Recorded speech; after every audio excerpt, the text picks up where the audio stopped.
지구상에 존재하는 언어, 그 종류만 해도 7천여 개에 이른다.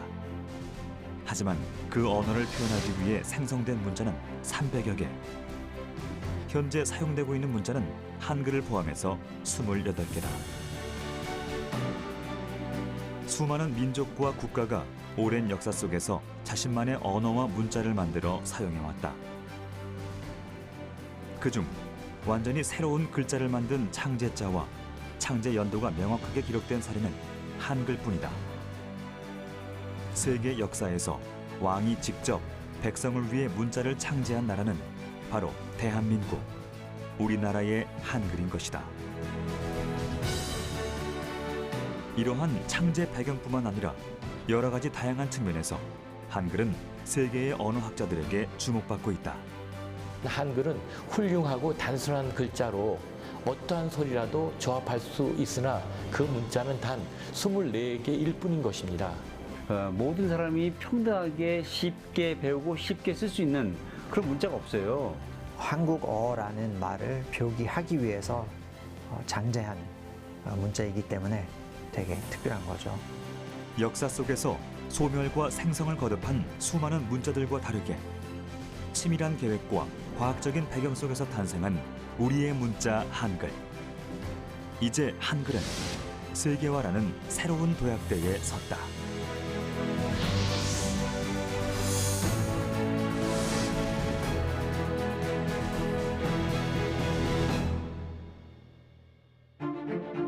일제강점기, 김태준이라는 당대 최고의 천재 국문학자가 있었다.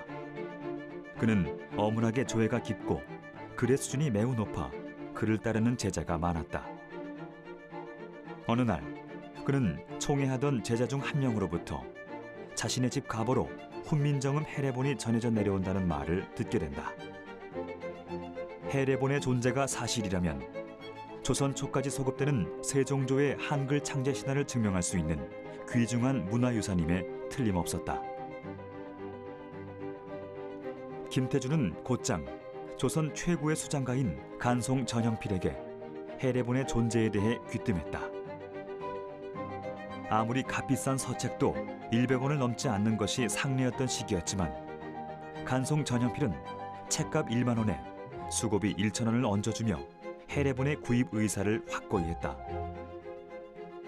당시 그 돈이면 고급 기와집 11채를 구매할 수 있는 금액이었다. 그가 훈민정음 해례본의 가치를 알아본 것이었다. 23살에 부모로부터 막대한 부를 물려받은 간송 전형필은 조선 최고의 부자였다.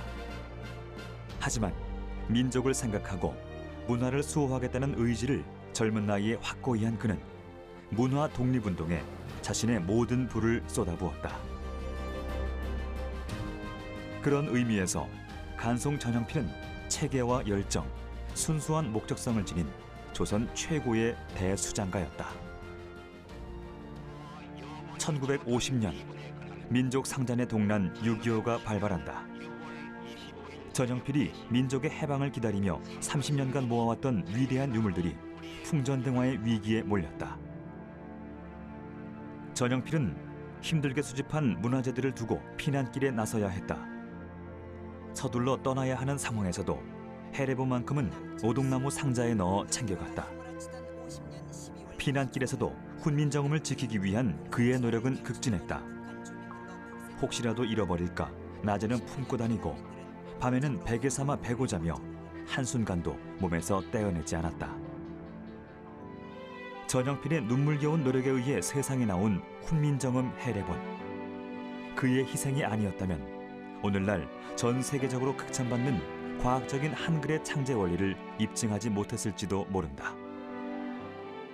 별별 소리 다 있었어요. 뭐냐면 우리 전통 가옥에 보면 창호지 모양의 그 문틀이 있잖아요. 그 문틀 모양이 어떻게 구성을 보면 한글 모양이 나오는 것 같은 거예요. 그러니까 우스갯소리로 세종대왕이 앉아 있다가 그 창호를 보고 만들었다는 이 해괴망측한 설을 내놓은 사람도 있었고요. 또 하나는 그 고대 문자 중에 고전, 그러니까 옛날에 전이라는 그 문자가 있었어요. 그러니까 한자의 기원이 되는, 그러니까 그 모양을 본땄다고 하는 설도 있었고요. 또 파스파 문자라고 있었어요. 고대 파스파 문자를 모방했다. 또 몽고자를 모방했다. 심지어 뭐 산스크리트 언어를 모방했다. 헤레본이 발견됨으로 인해서 우리가 잘못해서는 엉뚱한 역사의 그 주장에 휘말릴 수 있었던 측면에서 되게 중요한 발견이라고 볼 수 있다는 겁니다. 전형필에 의해 그 과학적인 실체가 밝혀지며 1962년 12월 훈민정음 헤레본은 국보 제70호로 지정된다. 그리고 1997년 10월 유네스코 세계기록유산으로 등재되며 전 세계적인 주목을 받기에 이른다.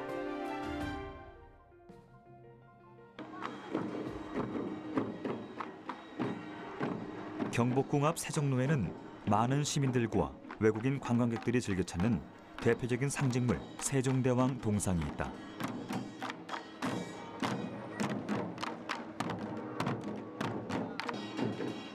온화한 표정의 그의 손에는 애민 정신의 결정체인 훈민정음이 들려있다. 백성을 가르치는 바른 소리라는 뜻을 지닌 훈민정음은 예의와 해례 두 가지로 나뉜다.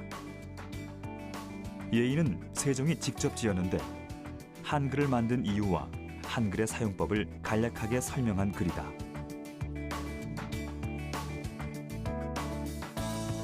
해례는 훈민정음을 한문으로 해설한 책이다. 정인지, 박팽면, 성삼문 등 세종을 보필해 한글을 만들었던 집현전 학사들이 훈민정음 28자를 창제하고 그에 대한 자세한 풀이와 보기를 붙여 1446년 음력 9월에 책을 펴냈다. 슬기로운 사람은 아침이 끝나기 전에 깨치고 어리석은 사람이라도 열흘이면 알 수 있다.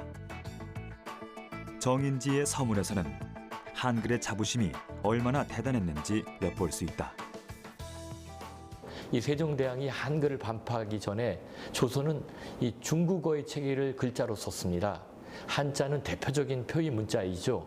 한자 하나하나가 의미가 담겨 있습니다. 하지만 표 문자인 우리 한글은 이러한 문제점과 제약에서 자유롭습니다.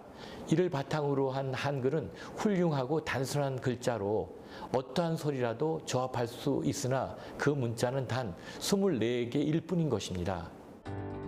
훈민정음은 사라진 4글자를 포함해 모두 28자이지만 기본자는 자음 5자, 모음 3자에 불과하다. 기본자를 만든 뒤 자음에 획을 더하거나 모음에 획을 합하는 규칙을 적용해 글자를 만들었다. 자음은 목구멍에서 숨이 나올 때 숨이 발음기관에 닿으면서 만들어지는 소리라 닷소리라고도 한다. 어금니 소리 글자인 기역은 혀의 안쪽이 목구멍을 닿는 모양을, 혀소리 글자인 니은은 혀끝이 윗잇몸에 붙는 모양을 본떴다. 그리고 입술소리 글자인 미음은 입의 모양을 본떴고 이소리 글자인 시옷은 이의 모양을 본떴다.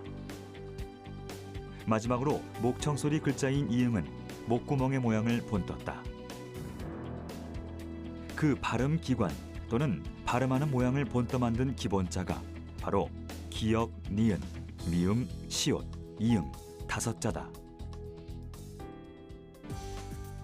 홀소리는 목구멍에서 숨이 나올 때 발음기관에 닿지 않고 홀로 나는 소리라는 뜻이다. 아래 아는 둥근 하늘의 모습을, 은은 평편한 땅의 모습을, 이는 서 있는 사람의 모습을 각각 본떴다. 하늘과 땅이 생기고 그 속에서 인간이 대지에 발을 딛고 생장한다는 이치를 담아 이들이 조화롭게 엮인 모음 11글자가 만들어졌다. 한글은 이렇게 규칙적인 확대로 배우기 쉽고 간결하다. 자연과 사람까지 조화를 이루는 천지자연의 문자 철학까지 함께 어우르고 있다. 한글은 뭐냐면 초성, 중성, 종성. 물론 자음이 초성과 종성에 쓰이지만 장음의 모음의 결합으로 명확하게 어떻게 구성되는지 쉽게 파악할 수가 있어요. 근데 영어는 사실 그런 부분이 잘 드러나지가 않아요. 그리고 에라는 소리 하나도 여러 가지 발음 소리가 나거든요. A라는 소리도 마찬가지고. 근데 가장 발달된 문자는 뭐냐면 한 글자가 하나의 음을 대표하는 거예요. 그걸 보통 표음 문자라고 얘기합니다. 근데 한자는 표의 문자예요. 그러니까 역사는 오래됐지만 그게 뜻이 여러 가지로 해석될 가능성이 높아요. 근데 우리는 가장 발달된 문자라 쓰는 표음 문자의 끝에 있는 거예요. 인류 역사에서 처음 문자가 생겨난 것은 사물의 모양을 본떠 만든 상형 문자였다. 그러나 그림이나 상형 문자는 사람의 감정과 같은 추상적인 개념을 표현하는 데 한계가 있었다. 그 후 상형 문자는 뜻 글자인 표의 문자로 발전했는데 대표적인 것이 읽는 소리와 의미가 다른 한자이다. 한자의 경우 글자가 약 12만 개이고 같은 글자라도 의미가 2가지 이상인 경우가 많다. 그러한 부담 때문에 글자 자체에는 뜻이 없고 소리만 받아 적을 수 있는 표음 문자, 즉 소리 글자로 진화하게 된다. 한글은 음소 단위이면서도 표기할 때는 음절 단위인 가장 발달된 체계를 가지고 있는 것이 특징이다.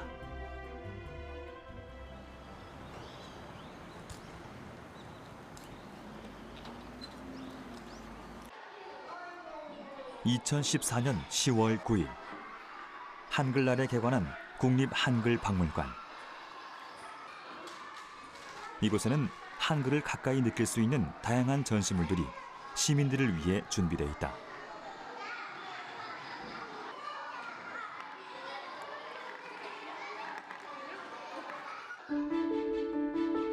현대적인 콘텐츠뿐만 아니라 역사적 가치가 높은 귀중한 유물들도 상설 전시돼 있어 한글 문화의 가치 보존에 높이 기여하고 있다. 그중 대표적인 것이 월인석보다. 월인석보는 1459년에 간행된 책으로 아들을 잃은 애통한 심정과 돌아가신 어머니를 그리워하는 세조의 마음을 담고 있다.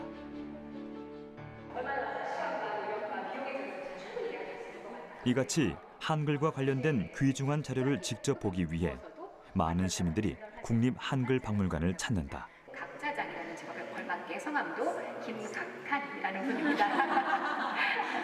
그리고 손으로 하시는 거죠. 그런 다음에 여기다 인쇄할 내용을 종이에다 쓰겠죠. 그런데 그 종이를 이렇게 수정을 했다고 합니다. 해설사의 해설을 듣는 이들의 표정에서 즐거움이 묻어난다. 세종께서 한글을 만드신 그 목적은 훈민정음 어제 서문이라는 글에도 정확하게 나와 있긴 한데요. 가장 큰 거는 백성을 사랑하는 정신으로 글을 읽지 못하는 백성들이 얼마나 답답할까. 그리고 그 백성들에게 많은 것을 알려주고 싶은데 방법이 없었기 때문에 글자를 만드시게 된 거고 그 공부를 많이 할 수 없는 일반 백성들도 쉽게 배워서 편하게 쓸 수 있는 글자를 만들어 주신 것이라고 생각됩니다. 우리나라 말이 중국과 달라 한자와 뜻이 통하지 않으므로 어린 백성들이 이루고자 하는 바가 있어도 그 뜻을 능히 펴지 못하는 사람이 많다. 내가 이를 불쌍히 여겨 새로 28글자를 만들었으니 사람마다 쉽게 익혀 날로 쓰매 편안하게 하고자 한다. 훈민정음 서문에서는 한글을 만드신 세종의 백성을 향한 마음을 느낄 수 있다. 훈민정음이 만들어지기 전 우리는 남의 문자를 빌려와 우리말을 시각화했다.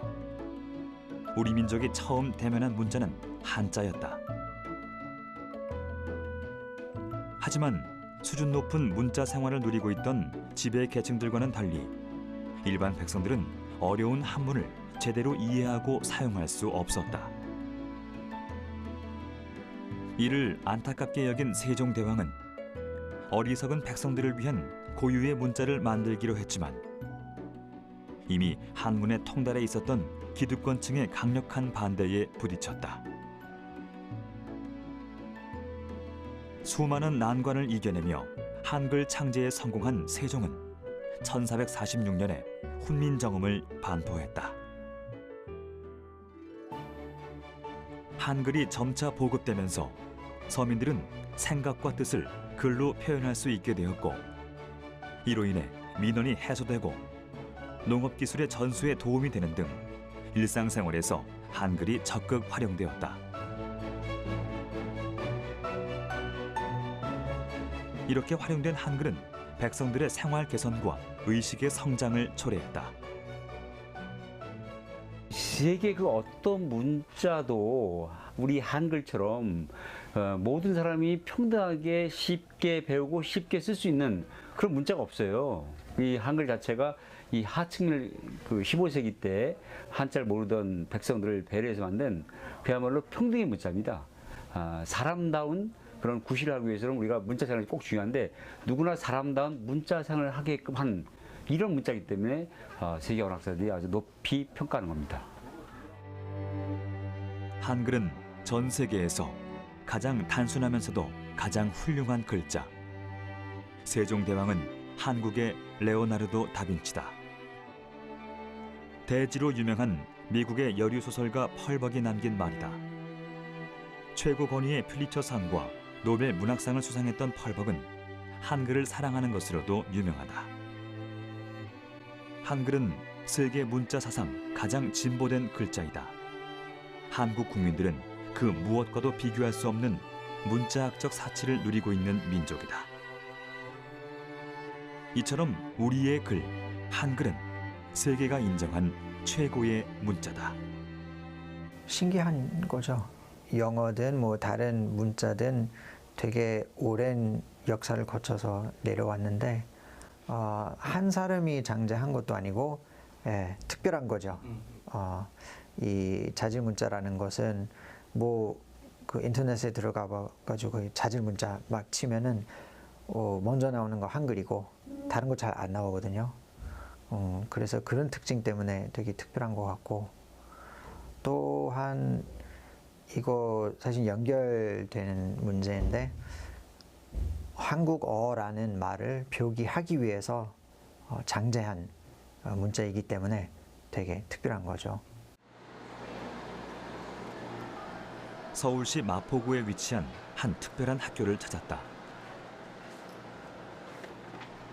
지금은 초, 중등 과정의 학령기 아동은 모두 의무교육 대상자지만 가난하고 어려웠던 시절 이런 기초교육조차 받지 못했던 부모님 세대들이 아주 많았다.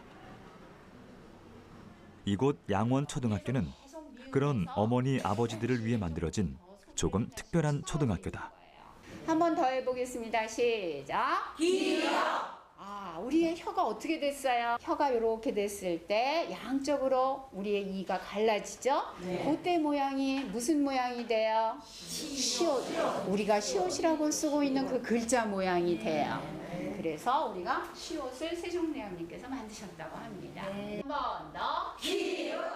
가난해서 또는 삶이 바빠서 나보다는 가족들의 인생을 위하느라 오롯이 청춘을 보낸 우리의 부모님들이 다시 한번 꿈을 위해 연필을 잡았다.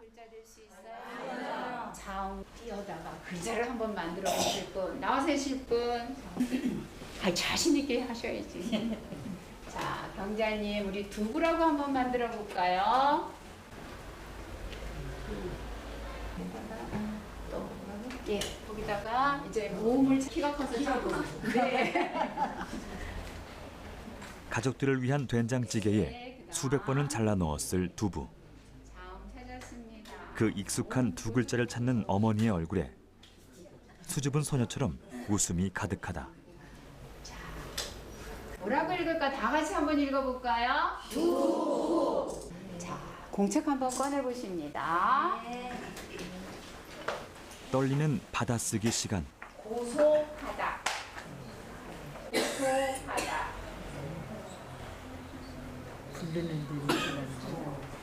고소하다.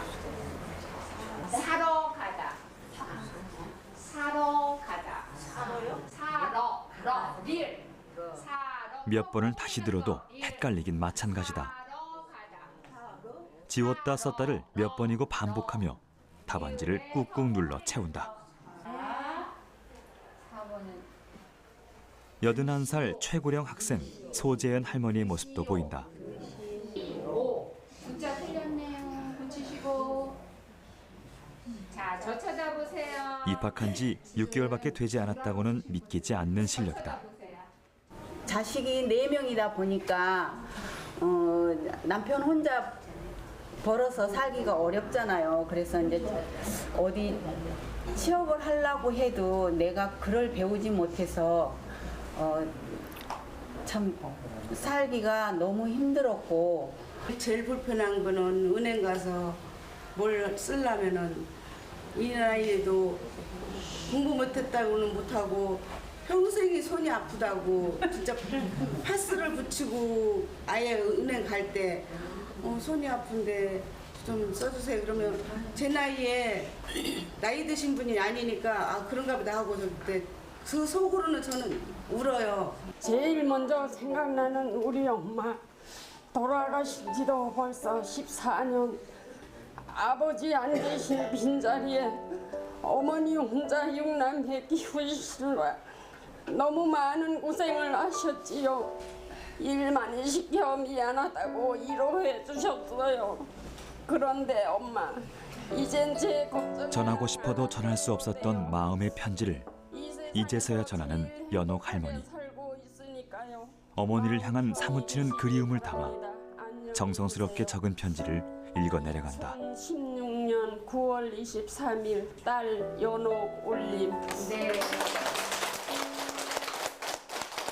누구보다 그 마음을 잘 알기에 슬픔을 나눌 수 있는 것이다. 자신감이 자꾸 커가고 있습니다. 자, 다시 태어난 기분이에요. 전에는 세상이 깜깜했다면 지금은 너무 환하고 눈을 떠도 온 세상이 다 보여요. 한글을 처음 배우고 일기를 쓰기 시작했다는 학생들. 처음에 해보라고 그래가지고 처음에 한 거예요. 이게 처음에 일기 쓰신 거? 예. 잘 쓰셨네요, 그래도. 잘 쓴 거예요? 네. 요즘 쓴 거예요. 일기장 뒤로 갈수록 눈에 띄게 문장력과 내용이 좋아졌다. 어제 그거 쓰고 여기 언제? 진짜 그거 몇 줄만 쓸래도 막 진짜 저저저저 맸는데 진짜 할만 진짜 더 쓰고 싶은데 시간이 졸려서 못 썼어요.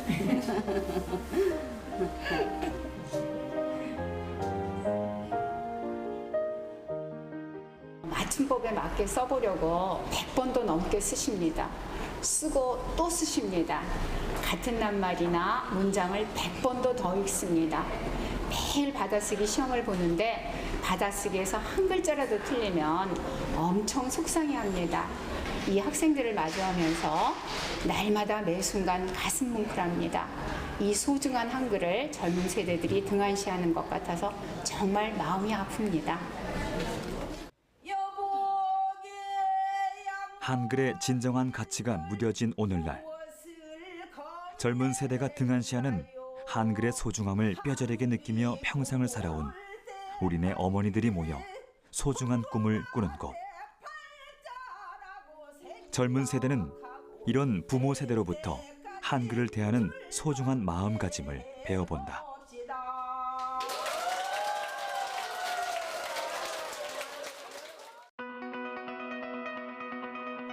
한 민족의 정신이 오롯이 담겨 있는 것이 그들의 언어다. 언어가 사라진다는 것은 그 민족의 세계관이 사라진다는 뜻이다. 일제강점기, 일본은 진정으로 우리 말과 글이 사라지길 바랐고 한글의 사용을 금지했다. 1945년, 대한민국은 일본의 강탈적인 억압으로부터 광복을 맞이했다. 이후 잃어버린 한글을 되찾기 위해 힘겨운 노력이 시작됐다. 1946년 1월 조선교육심의회는 초등교육에 관한 사항을 심의해 초등교육의 의무교육을 실시했고 한글 교육이 본격적으로 시작되게 된다. 백성을 가르치는 바른 소리라는 뜻의 훈민정음. 우리 한글의 우수성은 이 교육 효과에서도 여실히 입증됐다. 지금으로부터 불과 80여 년 전인 1930년 당시 우리 국민 2천만 명 가운데 78%인 약 1,600만 명이 한글을 읽지도 쓰지도 못했다. 하지만 약 20년 후인 1953년 80%에 가까웠던 문맹률이 급속히 감소한 것을 볼 수 있다. 실제로 한국 경제 발달에서 이 문명 대체가 되게 중요했습니다. 왜냐하면 우리가 뭔가를 배워야 소통이 되고 그러면서 그 배운 지식을 바탕으로 해서 뭐 물건도 만들고 그죠? 일도 하고 그런 협업 체계가 이루어지고 그런 거 아니겠습니까? 근데 그 한글이 과학 쪽이 쉽다 보니까 빨리 배울 수 있는 거죠. 빨리 배울 수 있고 그래서 초등학교만 나와도 우리가 이런 한글을 읽을 수 있고 그러면서 이제 경제 발달에 중요한 지식과 정보의 어떤 나눔 이런 게 동참하게 된 겁니다. 문명태치에 한글이 아주 결정 역할을 했고 그래서 그것이 이제 경제 발전의 이제 초석이 됐다는 거죠. 이제 한글은 세계의 전문가들이 입증하는 과학적인 문자임이 자명해졌다.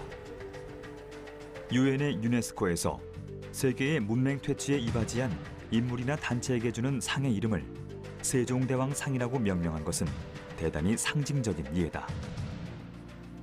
유네스코의 조사 결과 전 세계적으로 7억 7,400만 명 이상이 글을 읽거나 쓰지 못한다고 한다. 이에 따라 세종대왕상은 전 세계의 문맹률 감소를 위해 1989년 6월 만들어졌다. 그리고 이듬해 1990년부터 해마다 문맹 퇴치의 날인 9월 8일에 시상을 해왔다. 국제기구가 왕의 이름으로 수여하는 상은 현재 세종대왕상밖에 없다. 이 상의 이름을 세종대왕상이라고 명명한 이유는 무엇일까?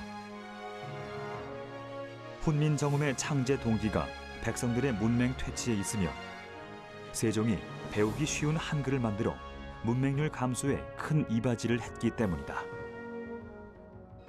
글을 마음대로 읽고 쓸 수 있는 양질의 노동력은 대한민국 산업 성장의 발판이 됐다.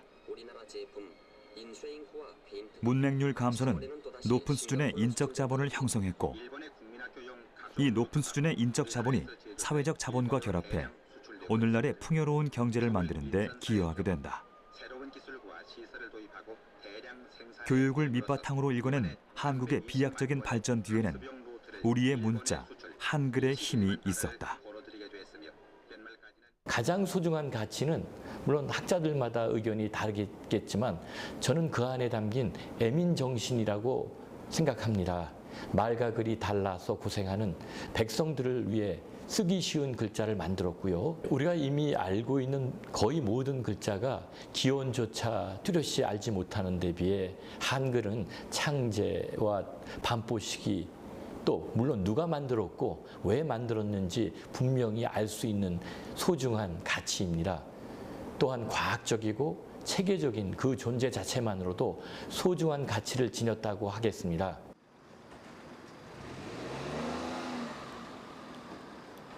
폭을 넓혀가는 한류의 영향으로 국내에서 공부하는 외국인 유학생은 꾸준히 늘어가는 추세다. 국내 어학기관의 대명사로 불리는 한 한국어 학당을 찾았다. 혹시 여러분 자원봉사 해봤어요? 네. 수업이 한창 진행 중인 교실 안. 다양한 국적의 학생들이 눈에 띈다. 어디에서? 한국에서? 이게 영어를 가르쳐줘요. 돈 받아. 오늘의 수업 주제는 자원봉사. 친구하고 가족 스폰서였어요. 네. 기숙사 친구에게 이런 이야기를 하니까 친구는 자원봉사에 대해서 이야기해. 이들은 서툰 한국어로 자신의 이야기를 나누며 친구들과 소통하는 기쁨 또한 함께 배워가는 중이다. 그래서 그때 미술관. 옥수역 했어요? 네. 옥수역 정말 예뻐요? 네. 그래서 주말에 늦게 일어나고 밥도 늦게 먹고. 연세 때 어학당 입을 때 지금 4개월 동안 한국말 진짜 배웠어요. 게을러졌어. 이제 편해. 다 알아. 게을러졌습니다. 오늘 같이 찜질방. 자신만의 방식으로 수업 내용을 적으며 집중하는 학생들. 각자의 공부 방식만큼 한국어에 흥미를 갖게 된 동기도 다양하다. 지루해졌어요. 아, 그렇구나. 부족할 것 같다. 네. 잘했어요. 여기 조금 단어가. 한국 드라마를 많이 봤어요. 그래서 한국 문화를 알게 됐어요.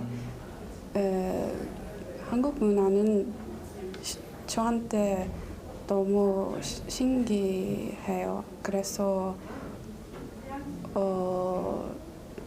배우고 싶은 생각이 생겼어요.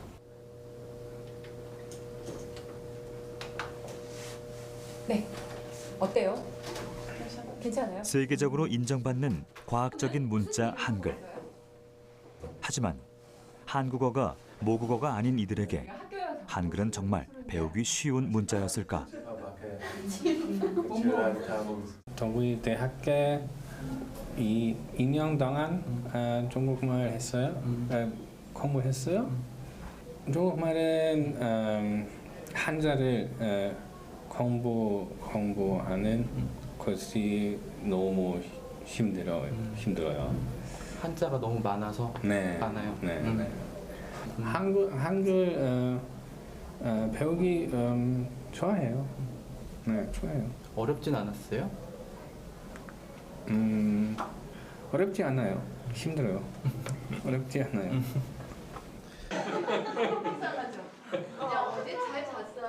수업이 끝난 후 몇몇 친구들이 어학당 근처 카페에서 다시 만났다. 그날의 수업 내용을 복습하거나 과제를 함께하는 작은 스터디 모임이다. 지금 공부하고 있어요. 수업 끝났잖아요. 네. 그런데 또 공부해요? 네. 숙제해야 해요. 혼자 하면 심심해요. 심심할 것 같아요. 네. It's 어려웠냐고? 또박또박 한 글자씩 눌러 쓰는 글자마다 학생들의 정성이 묻어난다.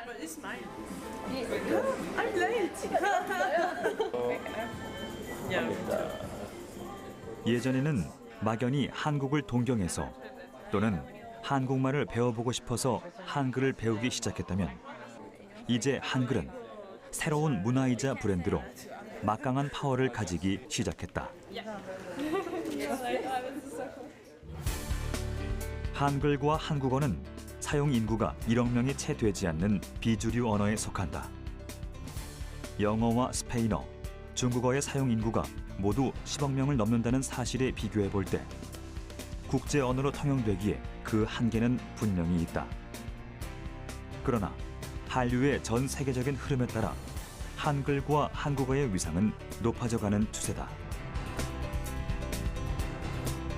실제로 가장 최근인 제46회 한국어 능력시험 지원자 수가 역대 최다인 72,295명을 기록했다.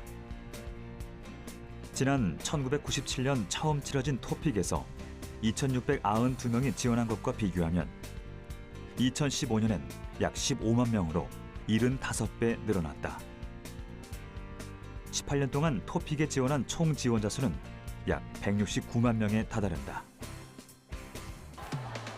열풍을 넘어 문화로 자리 잡은 한류. 한류라는 용어는 한국의 대중문화가 알려지면서 대만, 중국, 일본 등에서 사용하기 시작했다. 이후 한국 대중문화 열풍은 중국뿐 아니라 타이완, 홍콩, 베트남, 인도네시아, 필리핀 등 동남아시아 전역으로 확산되었다. 한마디로 한류는 한국의 대중문화를 시초로 모든 문화 현상을 그대로 수용하는 문화의 충격을 뜻한다. 그리고 2016년 그 한류의 중심에 한글이 있다. 글로벌화라는 것은 세계화, 즉 세계적인 인지도를 높이고 많이 쓰여지도록 한다는 것이라고 할 수 있는데요. 이를 위해서 먼저 세계 57개국에 143개소의 세종학당이 있고 또 국내에도 150여 개의 어학당에서 5만여 명의 외국인들이 한국어를 배우고 있습니다. 해외 각국과의 이 교류 협력 기회를 확대해서 각국 문자의 특이성과 다양성을 서로 논의해가는 과정에서 이 한글의 독특한 창제 원리와 이 과학적인 체계를 자연스럽게 돋보이도록 하는 것이 중요하다고 봅니다. 발달하는 정보 사회에서 컴퓨터의 중요성을 간과할 수 없다. 이 컴퓨터와 가장 잘 어울리는 글자가 바로 한글이다. 한글은 체계적인 음성 분류에 따라 조직된 것으로 정보화 시대에 완벽히 부합하는 언어 체계다. 이런 한글은 디지털 시대의 요구에도 정확히 맞아떨어진다. 컴퓨터 자판을 보면 왼쪽에는 자음이, 오른쪽으로는 모음이 배열되어 있다.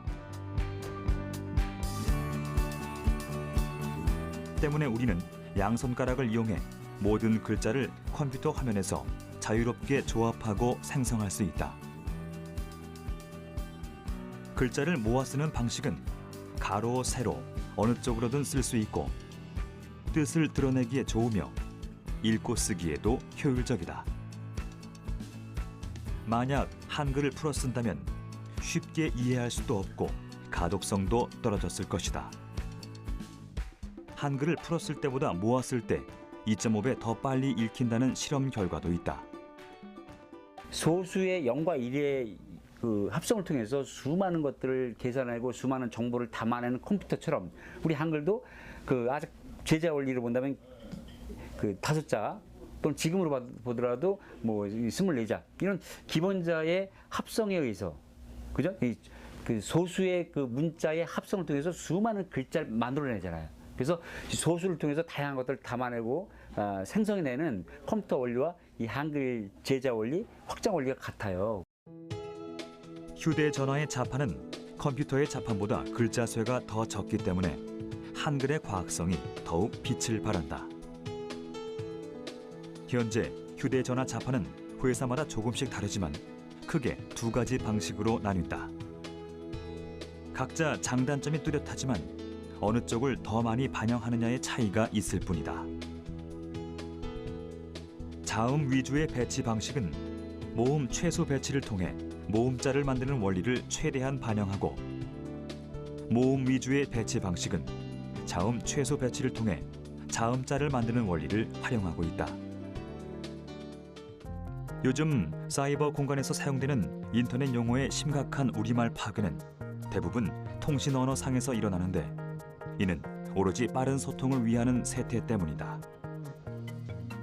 이런 준말이나 비속어 등의 맞춤법 파괴 등이 젊은 세대 간에는 일상적으로 사용되고 있어 큰 문제점으로 야기되고 있다.